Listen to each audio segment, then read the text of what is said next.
Hey guys, today I'm going to give you the beginner's guide to lucid dreaming. So I'm excited to talk about this. Lucid dreaming is one of my favorite things to do. I've been doing it my entire life, and I want to help you guys experience the magic of lucid dreaming. So if you're new to the channel, my name is David. I help people heal and awaken. One of the biggest frustrations I see with people trying to lucid dream is that, number one, they can't actually do it. It doesn't work. When they try these different techniques. And two, it starts to turn into like a chore. Like it feels like so much work. And even when you do the work, it doesn't actually work for you.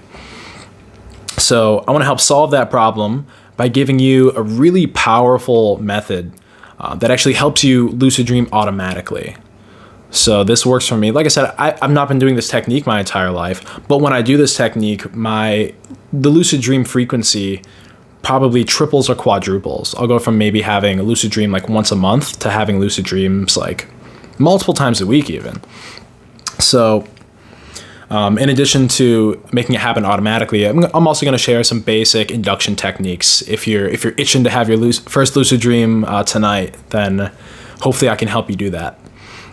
So the first thing to understand is that there's different levels of lucidity in a dream, but we're just going to break it down into two basic levels, which is sort of asleep and lucid. So when you're asleep, you are identified with your own ego, you're identified with yourself, you're identified with form, and you are essentially trying to survive. So if you come across a threat, like some sort of monster or some terrible, scary thing in your dream, you're gonna be afraid. And you're gonna handle social situations in your dream like you would in normal waking reality. You're going to be concerned for your own survival and your own self-image, and you're going to be protecting your self-image. So the second level is lucidity, where you realize that everything, you basically transcend identification with form. So instead of seeing that person over there as a separate entity, or seeing you as a separate entity, you realize that everything you're seeing, your entire field of perception, is one system, and you're creating all of it. Now notice that this parallels awakening, and that's not a coincidence. So what I mean by this is the normal egoic state of consciousness that 99% of people are running in their lives is when you believe you are this separate human being. You identify with your mind and your body, and you see all form as separate. But when you have an awakening, you realize that everything is one and that there is no separation. All separation is an illusion. It's interesting that it's called awakening, and it makes a lot of sense because when you actually have an awakening, it's very much like awakening from a dream. When you transcend the dream of identification with form, identification with the mind, it's very similar to waking up from a dream, or more accurately, becoming lucid in a dream. So, some of you guys might have been wondering why I'm talking about lucid dreaming on my channel about healing and awakening. But this lucid dreaming can actually be really, really powerful for awakening, because you can actually do consciousness work, and you can also do shadow work. You can explore different parts of your subconscious mind, because everything in a dream is a reflection of yourself. And here's a hint: everything in your waking reality is also a reflection of yourself. But anyways, we're getting deep here. So I want to make a distinction between lucid dream induction and habitual lucid dreaming. So lucid dream induction is when you actually lie down, do the technique, and you have a lucid dream as a direct result of that. And those can be powerful, and I am going to share some of those with you guys. So that's induction, but there's also habitual lucid dreaming. And this is what I prefer, because I personally don't like sitting down and doing the techniques. I just like naturally having lucid dreams. So I'll give you that in a second. First, I want to give you the simple induction techniques. So the first one is called MILD, which is an acronym for Mantra-Induced Lucid Dreaming. So as you're falling asleep, All you want to do is repeat a mantra in your mind that's going to keep you conscious and aware that you are starting to dream. So you can repeat a mantra like, the next thing I see will be a dream. The next thing I see will be a dream. And you don't do it out loud, of course. You just do this in your mind. And, if you do this for long enough and you hold still and you're tired enough and you fall asleep, then you'll be able to start seeing the visuals of the dream. And you'll say, hey, like, this is the dream that I told myself I was going to see. And there you go. Now you're lucid within this dream. The other one is finger-induced lucid dreaming. So all you do is you start doing this very gently, just moving your fingers up and down as they rest beside you. And you eventually kind of slow down to where you're not moving at all, but you're still imagining, visualizing very clearly moving your fingers. You almost visualize it with your feeling sensations, if that makes sense. So you're sort of moving your astral body, if you will, with, or you're moving your fingers in that way. And this can also help induce a lucid dream. So now I want to give you the technique for actually making it habitual to where you lucid dream naturally. So the way to do this is with reality checks. So I found this amazing app called Awoken that you can find on the Google Play Store. And all it does is it gives you a notification 3 times a day, or however many. You can set how many times you want this to go off a day. And every time you hear this bell, then you do a reality check. And that's simply checking if you're awake or if you're dreaming. So the way that you can do this, I'll give you my favorite techniques. I like to go finger through the hand. Just do this. If your finger goes through your hand, obviously you're dreaming. So here's a pro tip. You want to use multiple reality checks. One isn't good enough because it doesn't always work. I remember one time, like last year, I did a reality check and my finger didn't go through my hand. So I'm like, oh, okay, I'm awake. And then I just went back to sleep. And then 5 minutes later, I realized, like, hey, there was a poster on my wall that I definitely don't have. And then I'm like, oh, I was lucid dreaming, even though I failed, or I passed the reality check. And then I flew through my ceiling. So use multiple. So the other one I recommend is holding your nose and trying to breathe through your nose. So, got the mail. Where was I? So the other reality check I want to recommend is just becoming very present. Just notice the sensations around you. Notice the sensations in your body. And then ask yourself, does this make sense? Like, is this real? How did I get here? Just start to question the reality that you find yourself in. And if you find it doesn't make sense, you'll notice, okay, you're dreaming. So you want to practice these throughout your day. The more often you practice these, the more likely it is you're going to actually do this in your sleep by habit. And then you're going to become lucid because of that habit. So,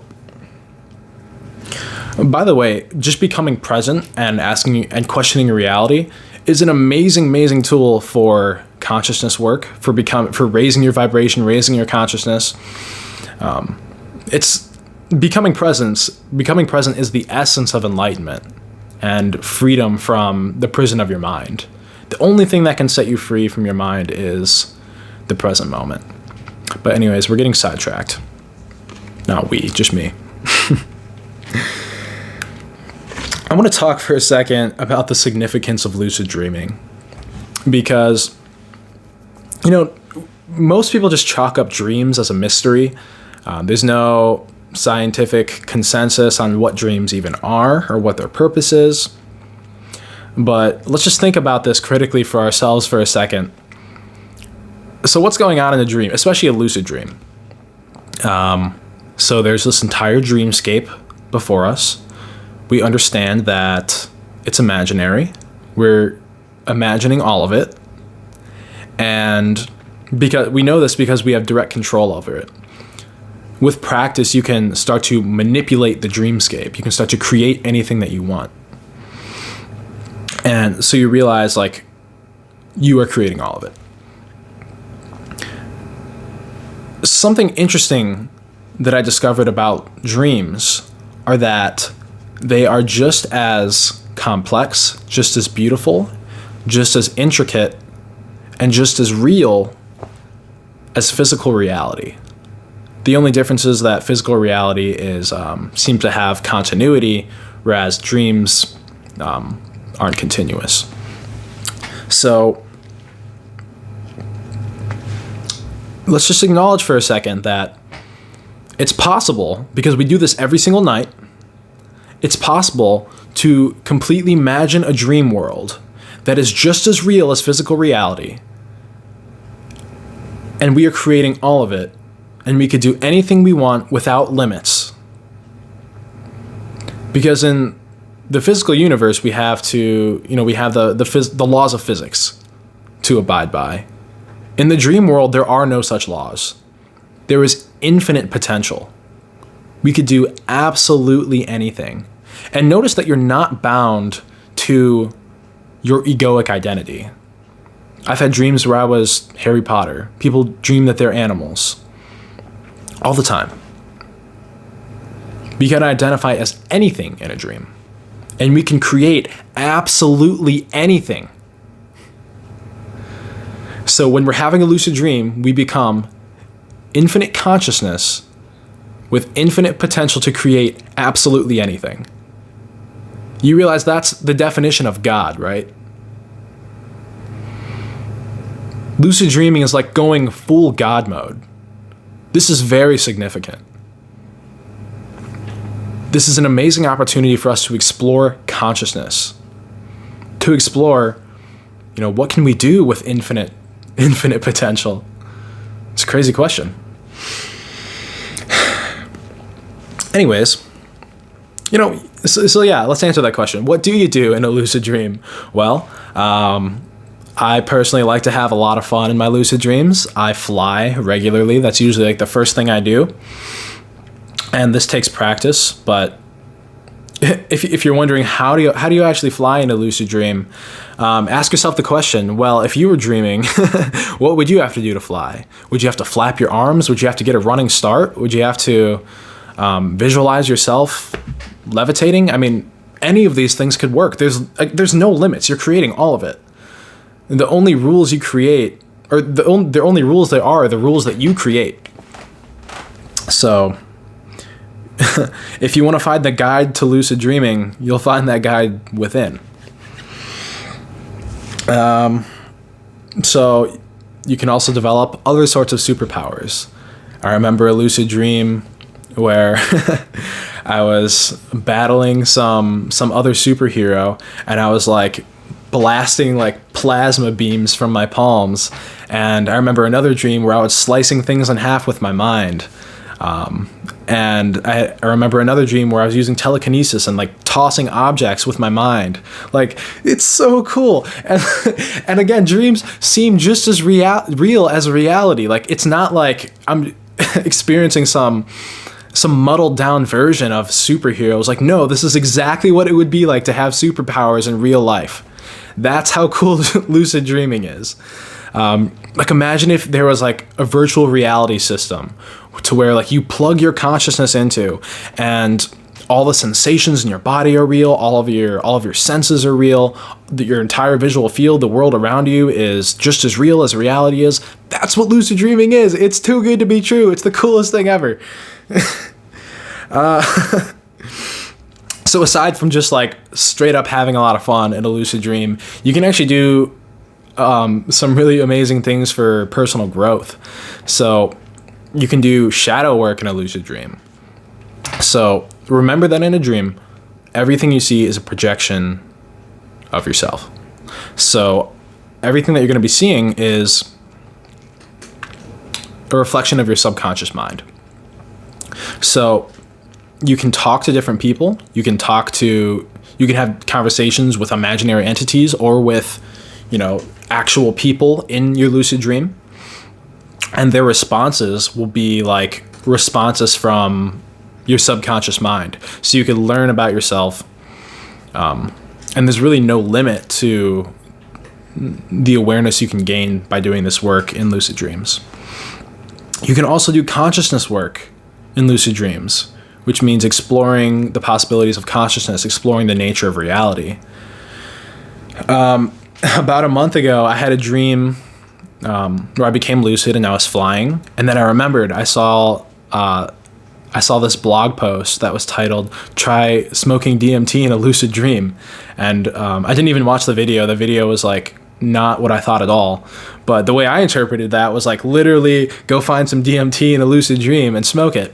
So that's what I did, and I had an awakening inside a lucid dream. Like, what? I didn't know that was possible. And like, granted, it was sort of a minor awakening, but basically what happened was I became conscious that all of the dreamscape material is identical to physical reality. Like, there's no difference between the reality of waking physicality and the material of what dreams are made of.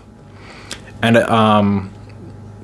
it was just another confirmation of what I found on, or the awakening I had on ayahuasca. I became aware that reality is one unified system that's sort of God's imagination.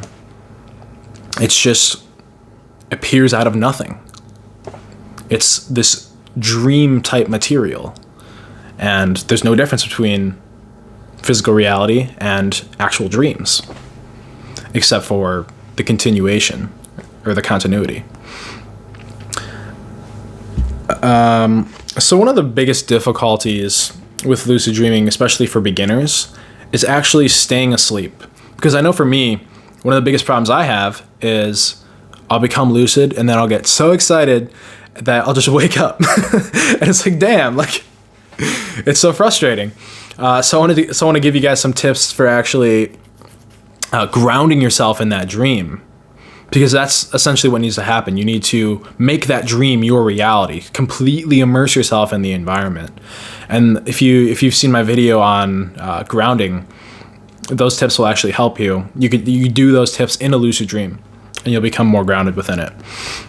But the key here is you want to start using your senses in the lucid dream. Become totally present, and you want to feel things, just like touch a wall, touch your body, touch the ground, feel the texture, taste things, literally stick anything in your mouth. Yes, you can taste in a lucid dream, and it tastes just as real as things in real life do. So that really helps. There's also a technique that I remembered where you look at an object for like 1 second, and then you look at another object, and then you look at another object, and another object, and another object. You do this for 30 seconds or so. Just keep looking around, and for some reason this helps me stay within the dream instead of waking up. So those are the most helpful tips that I've found for staying asleep. Also, if you wake up,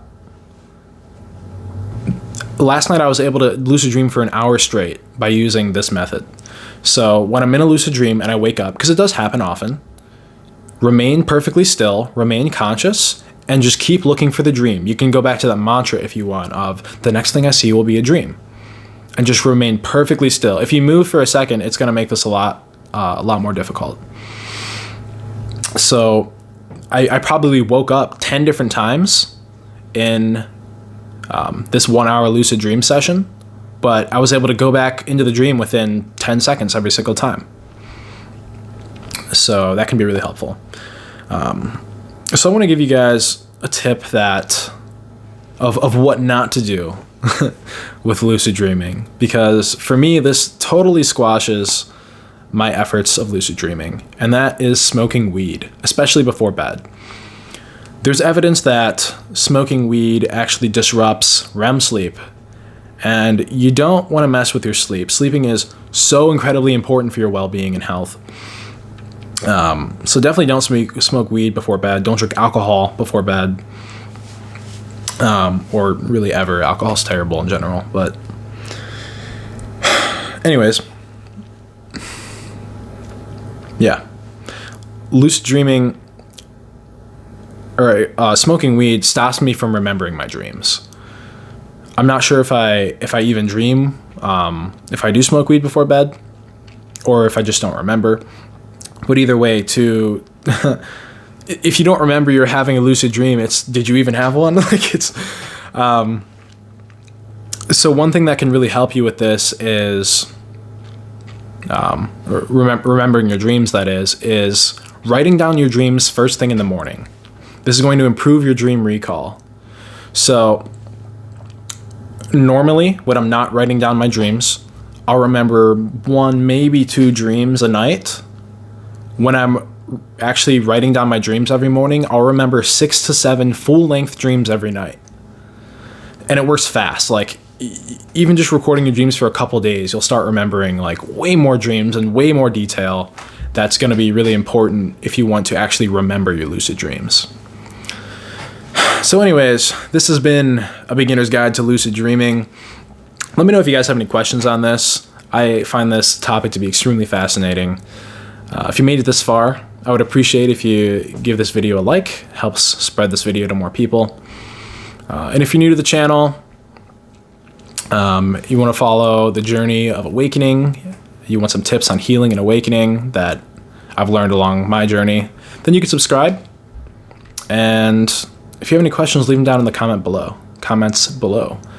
And I just want to say thank you, because I've received so much support from all you guys, so much love in the comments and on Instagram from all you guys, and like, man, it warms my heart. I do this for you guys. I love you guys. So thank you so much. If you want to connect, reach out to me on Instagram. It's David's Journey of Awakening. So you could slide in my DMs if you want to connect with me personally, or just leave a comment and I'll get back to you. But anyways, thank you so much for watching. I appreciate you. I love you, and dream on.